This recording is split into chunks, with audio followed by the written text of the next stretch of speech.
Wagwan everybody, it's your boy Mr. H again. Today we have another question on exponents. We're just going to keep on going with calculus basically and just move on to eventually trig, differentiation, integration, and you're just going to go on, you know.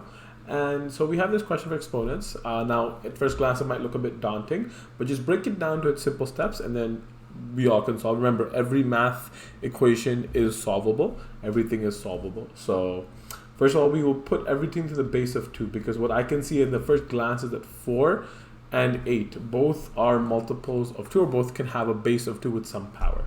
Okay, so I can multiply 2, and so what is 4? It's also equal to 2 squared. What is 8? It's equal to 2 cubed. Okay, so now that'll be, the 4 will become 2 to the power of 2 n plus 1 whole divided by 2 to the power of 3 n minus 1.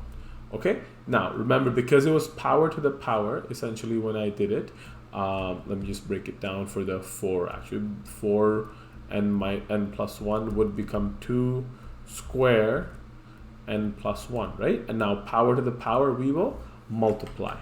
Okay, the same thing I did with the 8 to the power of n minus 1. So once you're here now, now remember, when you're multiplying, so in the numerator, when we're multiplying two basically terms with the same base, in this case 2, and so therefore we can add the powers. Okay, so because it's going to be of additive nature, so when you divide it will be subtraction, but when you multiply you add the powers together.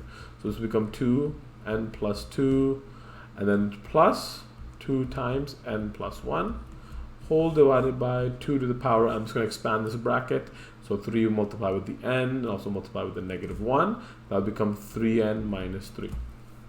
Okay, now I'm just going to keep on going, so it become 2 and now n plus 2 and the numerator plus 2n plus 1. Same thing I did here, I expanded the bracket and I multiplied the 2 inside. Okay, so 2n plus 2, sorry.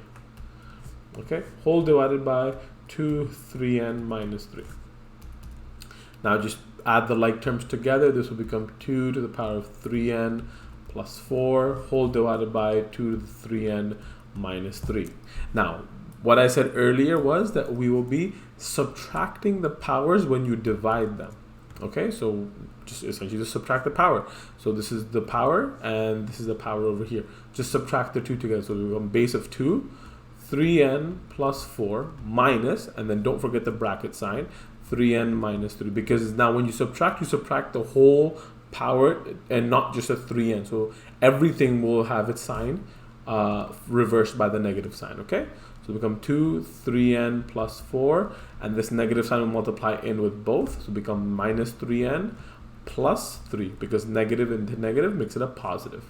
3n and 3n cancel out together because positive and negative cancel out, and all I'm left with 2 to the power of 7. And I'm sure you guys can solve that either with a calculator, either with just doing it essentially. But I hope this made sense. If you guys have any other questions, please leave them down below and I'll see you on the next one. Peace.